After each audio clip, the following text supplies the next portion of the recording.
tu t'agraden les aturades de seleccions, Àlex? A mi personalment no.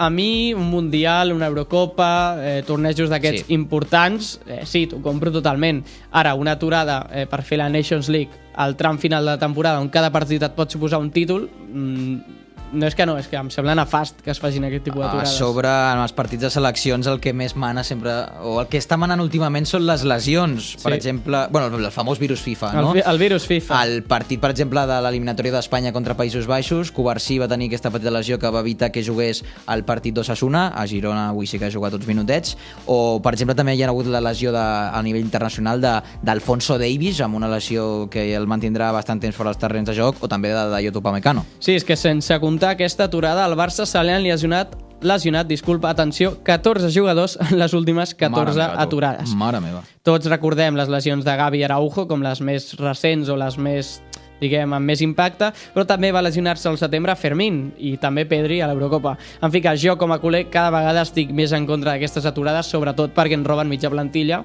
i ens n'arriba un quart.